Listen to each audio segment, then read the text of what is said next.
But anyway, I really want to say before anything else that it's a great pleasure to be able to join you today, and I cannot thank you all enough for the time you've devoted to measure what matters. I understand that you've been locked away since early this morning, discussing the UN Sustainable Development Goals and the challenges of measuring progress against them, not to mention all of the work you've done in the build-up to this entire event. Needless to say, I look forward very much to hearing the outcomes of these discussions shortly. But first of all, I do just want to highlight the importance of your role in helping to achieve these goals. 3 years ago at the Rio +20 Earth Summit, the Measure What Matters project was launched, a partnership between my Accounting for Sustainability project, the Green Economy Coalition, GRI, the Stockholm Environment Institute, and IIED, with the kind support of the Marva Foundation.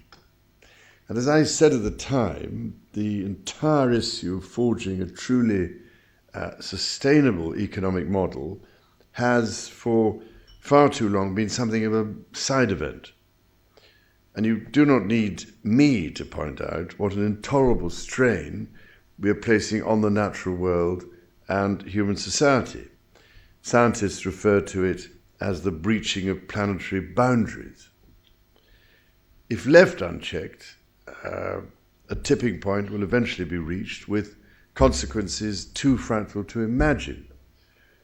And yet we continue blindly and obstinately to focus on the short-term maximization of output and profit, regardless of the long-term consequences for the Earth and for its future inhabitants. The Sustainable Development Goals clearly have an important role to play in setting the framework for action.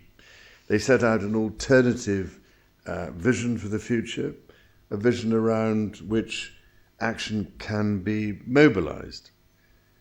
The measurement of the goals, therefore, will provide the foundation for achieving them and, of course, the challenge is to produce a framework that works on all levels, whether global, national, or local, and for all members of society, governments, businesses, investors, civil society, and each and every individual. Goals set at the global level are likely to be achieved if they are not reflected in national performance measures, and in turn at the city, business, investor, and community levels. In other words, despite all of the cogs in the machine turning in the right direction, if the gearing between the cogs is not sufficiently coordinated, then the machine will not run smoothly. It may not even run at all. Well, at the moment, it seems that in many areas we are still driving blind. There remain huge gaps in our understanding of the current state of affairs.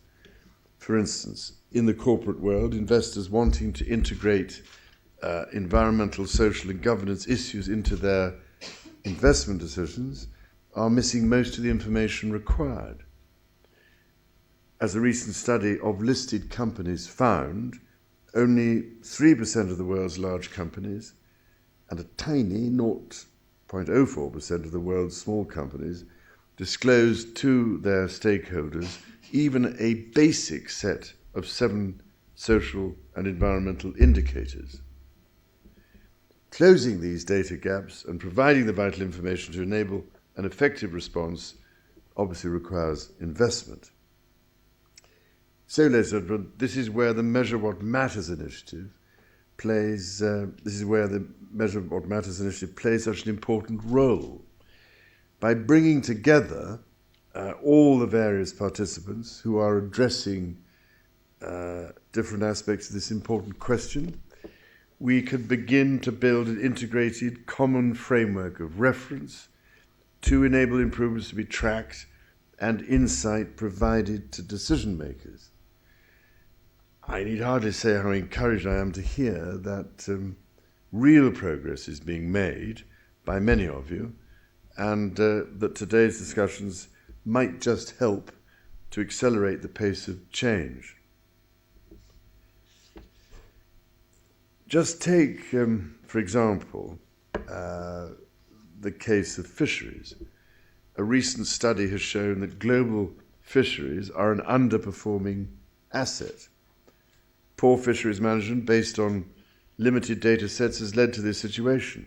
But if managed at sustainable harvest levels, based on robust data and science, global wild fish production could be increased by 20 million tonnes, and industry profits could be boosted to the tune of an extra $68 billion per year. Some fisheries are already reaping the rewards of measuring what matters. For example, the US and New Zealand fishing industry pay for science and management through a cost recovery system that enables their commercial activity to be based on the best evaluation of the natural asset it depends on. Better collaboration and relationships between fishermen and scientists are also leading to improved management through the input of fishing boat data to catch limits and targets. Another area of real progress is the adoption of natural capital accounting by governments and businesses around the world. The recent African Ministerial Conference on the Environment underlined the vital importance of natural capital accounting by governments and highlighted that savings of up to $100 billion every year could be generated by the sustainable use of Africa's natural capital, helping to drive economic growth and support achievement of the Sustainable Development Goals. As the conference highlighted, Africa holds 30% of the world's mineral reserves, roughly 60% of its uncultivated arable land, and 10% of its freshwater resources. Its fisheries are estimated to be worth $24 billion, and the continent boasts the second largest tropical forest in the world. Yet, it is estimated that the continent loses as much as $195 billion every year from resource plunder, illegal logging, illegal trade in wildlife, unregulated fishing, illegal mining practices, high food imports, and degraded ecosystems. Informed policy action, decision-making, and partnerships at national, regional, and global level are absolutely critical to reversing these losses. Thus, measuring the true value of nature to society and the economy is a vital part of that process.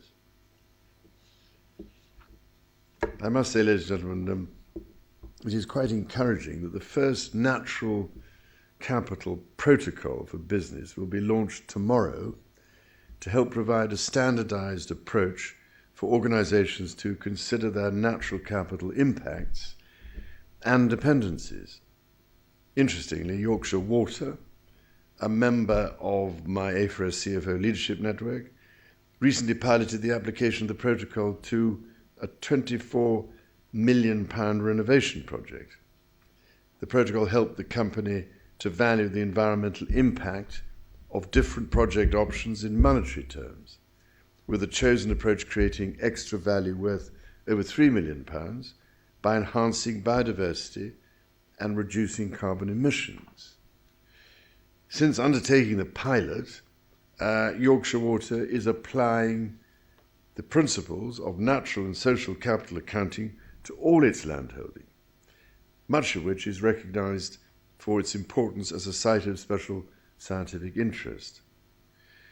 Traditional approaches would have valued each acre at around £5,000 due to its limited agricultural use. However, Yorkshire Water recognised that this land has substantial additional value in terms of natural and social capital, providing essential ecosystem services such as flood prevention, carbon sequestration, and recreational opportunity. Well, ladies and gentlemen, I can only say in conclusion how much I appreciate all your labours thus far, and that you have the full support of my A4S project in moving forward.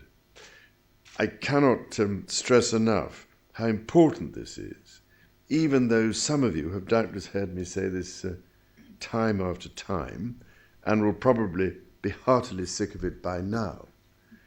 But I fear the door is closing faster than we think on our opportunity to develop a new economic framework that puts social well-being and nature's own ingenious economy back at the heart of our thinking. It is no exaggeration to say that our world really does depend on what you could achieve in the coming years.